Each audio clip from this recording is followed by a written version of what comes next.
ये कहानी है एक छोटे से गांव की, जहां राजू नाम का एक गरीब ठठेरा गांव में पीतल और तांबे के बर्तन बनाता था। राजू की माली हालत पिछले काफी समय से ठीक नहीं चल रही थी। कभी कभी तो उसे और उसकी पत्नी को खाली पेट ही सोना पड़ता था। एक दिन राजू ने अपनी पत्नी से कहा, हम कब तक ऐसे गरीबी का जीवन जीते रहेंगे? ऐसे तो हम एक दिन भूखे मर जाएंगे। पास का गांव बहुत बड़ा और संपन्न है। अगर मैं वहां ठठेरे का काम करूंगा तो अच्छी आमदनी होगी। घर से दूर तो रहना पड़ेगा, लेकिन कम से कम घर का खर्च चलाने में मदद तो मिलेगी।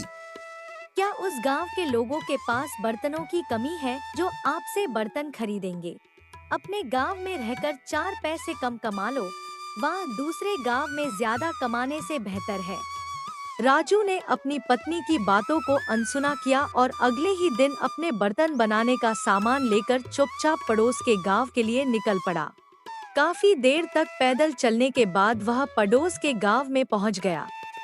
थकान से चूर राजू ने जब उस बाजार का नजारा देखा तो उसके होश उड़ गए। वहां तो पहले से ही ठठेरे अपनी दुकान लगाकर बैठे थे। अरे ये क्या? यहाँ तो पहले से ही इतने ठठेरे अपनी दुकान लगाकर बैठे हुए हैं।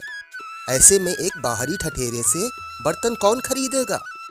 लगता है यहाँ भी मेरी दाल नहीं गलने वाली। लेकिन मैं खाली हाथ घर कैसे जाऊंगा और अपनी पत्नी को क्या मुंह दिखाऊंगा? तभी उसके दिमाग में ग्राहकों को आकर्षित करने की एक तरकीब आती है। उसने अपनी दुकान लगाई और वहां एक बोर्ड लगाकर बड़े बड़े शब्दों में लिख दिया, हमारे यहाँ बाल के बदले बर्तन मिलते हैं। बर्तन ले लो, बर्तन ले लो, बाल के बदले पीतल तांबे के बर्तन ले लो। बर्तन बेचने के इस अनोखे तरीके ने कुछ महिलाओं को राजू की दुकान की ओर आकर्षित किया। बर्तन ले लो, बर्तन ले लो, बाल के बदले पीतल तांबे के बर्तन ले लो। बाल के बदले बर्तन, ये क्या बला है? ठठेरे, क्या तुम सच में बाल के बदले बर्तन दे रहे हो? हाँ बहन जी, मैं आपको बाल के बदले नए पीतल और तांबे के बर्तन दूंगा। कुछ ही देर में राजू की दुकान का चर्चा पूरे गांव में हो गया और महिलाएं बाल लेकर राजू की दुकान पर बर्तन लेने आने लगी। बर्तन के बदले राजू को जो बाल मिले उसे राजू ने पास ही नकली बाल बनाने वाली एक दुकान पर बेच दिया, जिसे उसे चांदी का एक सिक्का मिला। राजू बहुत खुश था। आज तो बहुत अच्छी कमाई हुई है। अगर मेरा धंधा ऐसे ही चलता रहा तो कुछ समय में मैं काफी पैसे जमा कर लूंगा और एक गाय खरीदूंगा। राजू कड़ी मेहनत करके रोज बर्तन बनाता और उन्हें बालों के बदले बेच देता। इस तरह कुछ ही दिनों में राजू ने 6 सोने के सिक्के जमा कर लिए। इसमें से 3 सोने के सिक्के उसने एक व्यापारी को दिए और उससे एक गाय खरीदकर वापस गांव लौटने की योजना बनाई। अगले ही दिन राजू ने अपना सारा सामान गाय पर रखा और गांव के लिए निकल पड़ा। रास्ते में वहाँ एक घने जंगल से गुजर रहा था, तभी उसकी नजर कुछ डाकुओं पर पड़ी। अरे ये क्या? ये तो जंगल के डकैत लगते हैं। अगर इन्होंने मेरे सोने के सिक्के लूट लिए तो मैं फिर से गरीबी के दलदल में फंस जाऊंगा। हे भगवान, मेरी मदद करो। अचानक राजू के दिमाग में एक तरकीब आती है। उसने अपने सामान में से एक बाल्टी निकाली और गाय का दूध निकालने लगा। इसी बीच उसने चुपके से एक सोने का सिक्का बाल्टी में डाल दिया। तभी डाकुओं ने उसे पकड़ लिया। ए मुसाफिर, अगर अपनी जान की सलामती चाहता है तो अपना सारा माल हमारे हवाले कर दे। देखिए, मैं एक गरीब ठठेरा हूँ। मेरे पास इस गाय के अलावा और कुछ नहीं है। कृपा करके मुझे जाने दीजिए। इसी बीच राजू दूध की बाल्टी को हाथों से छोड़ देता है और सोने का सिक्का जमीन पर आ गिरता है। अच्छा, तो तू हमसे होशियारी कर रहा है, हमें मूर्ख समझ रहा है। अभी तो तू खुद को कंगाल बता रहा था, तो फिर ये सोने का सिक्का तेरे पास कहां से आ गया? देखें, नाराज ना हो, मैं आपको सारी बात बताता हूँ।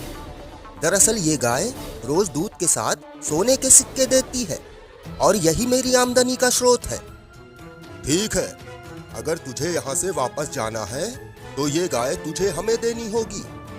नहीं नहीं, ये गाय ही मेरी आय का इकलौता साधन है। अगर मैं इसको आपको दे दूंगा तो मैं क्या करूंगा? चलो ठीक है, हम तुम्हें इस गाय के बदले 50 सोने के सिक्के देंगे। ठीक है, लेकिन ध्यान रहे इस गाय को बारी बारी से अपने पास रखें ताकि आपस में सोने को लेकर किसी तरह का कोई विवाद न हो। राजू ने गाय को डाकुओं को दिया और घर की ओर चल पड़ा।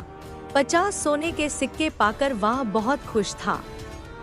गांव पहुंचकर राजू ने उस पैसे से एक अच्छी सी फल और सब्जी की दुकान खोल ली। इसी बीच डकैत भी गाय को लेकर अपने ठिकाने पर पहुंच चुके थे। वहां डकैतों के सरदार ने अपने साथियों से कहा, क्योंकि मैं इस गिरोह का सरदार हूँ, इसलिए अगली सुबह तक ये गाय मैं अपने पास ही रखूंगा। गिरोह के सदस्यों को भी इसमें कोई आपत्ति नहीं थी। उस रात डकैत ने गाय को अपने साथ ही रखा। अगली सुबह जब उसने गाय का दूध निकाला तो उसे कोई सोने का सिक्का नहीं मिला। वह खुद को ठगा हुआ महसूस कर रहा था। लगता है उस ठठेरे ने मुझे मूर्ख बनाया है। तभी वहां दूसरा डकैत आ जाता है। सरदार, आपको गाय के दूध में कितने सोने के सिक्के मिले? इतना बेसब्र क्यों हो? गाय को अपने पास रखने की बारी आज तुम्हारी है। कल सुबह तक तुम्हें खुद ही पता चल जाएगा कि गाय कितने सोने के सिक्के देती है। सरदार उसको कुछ नहीं बताता है। वह नहीं चाहता था कि उसे मूर्ख समझा जाए। इसी तरह बाकी डकैतों ने एक एक बार गाय को अपने पास रखा, लेकिन उनके हाथ खाली ही थे। अब वे समझ गए कि उनके साथ धोखा हुआ है, उन्हें मूर्ख बनाया गया है।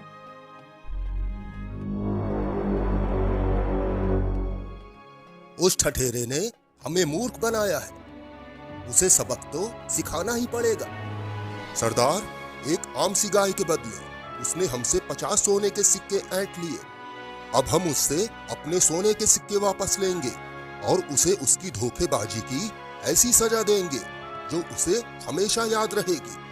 सरदार, चलिए सब उसके गांव चलते हैं। डकैतों ने गाय को अपने साथ लिया और राजू के गांव के लिए निकल पड़े। राजू अपनी दुकान पर काम कर रहा था, तभी उसने डाकुओं को उसके घर की तरफ जाते देखा।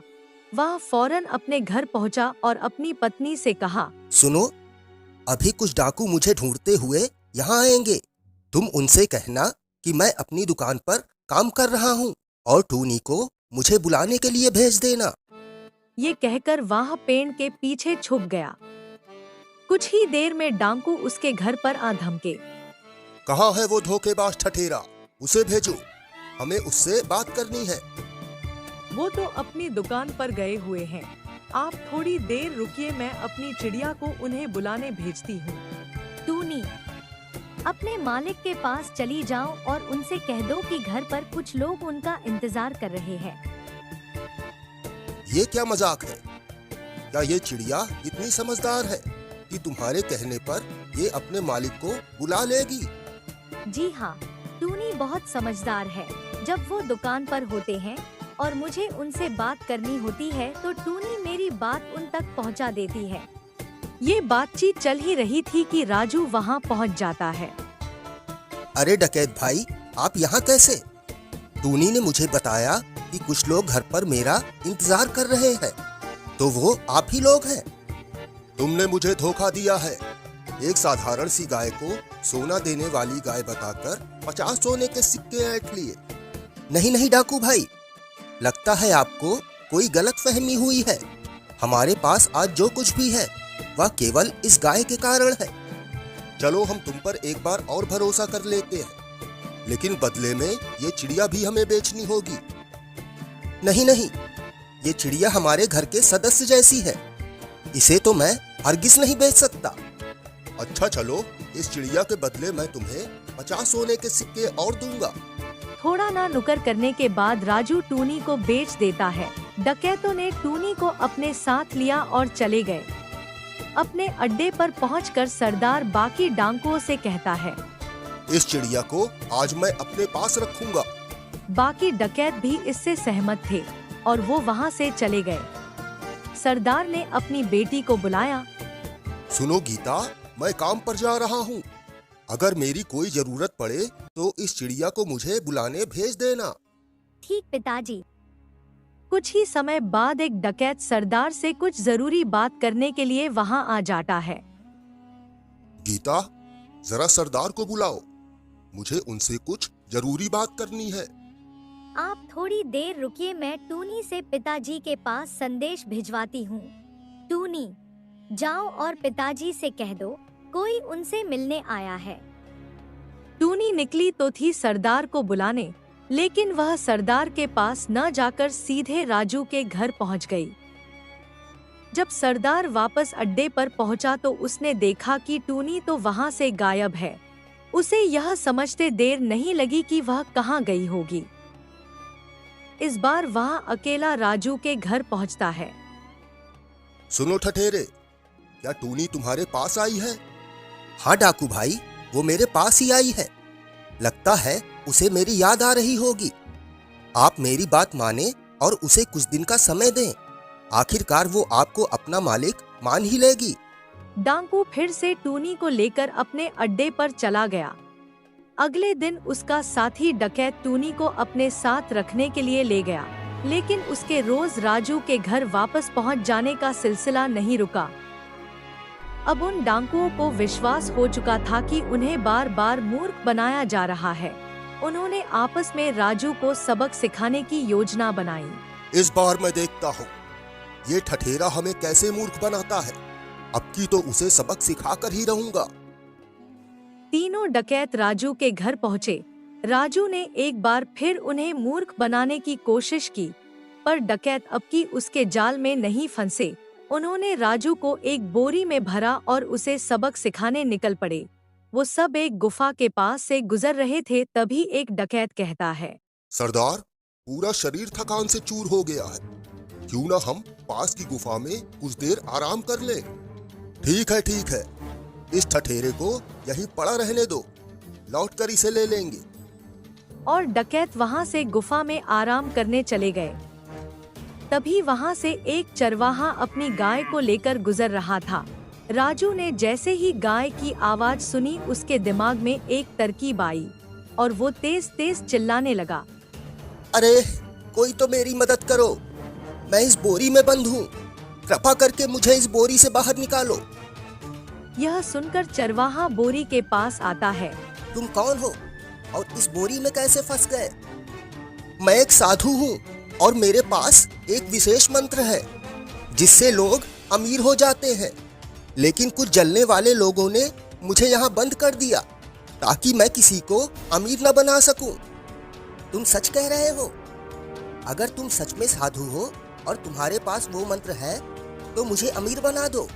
हाँ, बिल्कुल, लेकिन पहले मुझे इस बोरे से बाहर निकालो, तभी मैं तुम्हें वो मंत्र दे पाऊंगा। चरवाहा कुछ सोचने लगा। वह एक लालची आदमी था और उसने सोचा कि अगर यह आदमी सच में साधु है तो उसे अमीर बना देगा, और उसने बोरे से राजू को बाहर निकाल दिया। राजू बाहर निकलकर बोला, धन्यवाद भाई, अब मैं तुम्हें वो मंत्र दूंगा जिससे तुम अमीर हो जाओगे, लेकिन इसके लिए तुम्हें थोड़ी देर इस बोरे में बैठना होगा ताकि मंत्र का प्रभाव तुम्हारे ऊपर पड़ सके। अरे भाई, ये कौन सी बड़ी बात है, मैं तैयार हूँ। चरवाहा बोरे में बैठ गया और राजू ने बोरे का मुंह बंद कर दिया। इसके बाद वह जल्दी से गाय को लेकर वहां से भाग निकला। आराम करने के बाद डकैत वापस लौटे और बोरी लेकर चल पड़े। कुछ देर बाद वो एक दलदल के पास पहुँचे। इस ठठेरे के बच्चे को दलदल में फेंक दो, यह इसके लिए अच्छा सबक होगा। बोरी को दलदल में फेंक डकैत वहां से चले गए। वापस आते समय जंगल में उन्होंने राजू को एक गाय के साथ देखा और वो चौंक उठे। अरे ठठेरे, तुम यहाँ कैसे आ गए? अभी तो तुम्हें दलदल में फेंका था। डाकू भाई, उस दलदल के नीचे एक गुप्त स्थान था जहाँ बहुत सारा सोना था, जिसकी रखवाली ये गाय कर रही थी। इसी की मदद से मैं बाहर आ पाया और अपने साथ कुछ सोना भी लाया हूँ। अब दोबारा सोना लाने मैं वहीं जा रहा हूँ। सुन ठठेरे, अब तू उस सोने को भूल ही जा तो अच्छा होगा। अब तू हमें उस गुप्त स्थान तक ले चल। अरे पर देख, ज्यादा होशियारी मत दिखा और सीधे से हमें वहां ले चल। चलिए, जब आप इतना दबाव डाल ही रहे हैं तो ठीक है।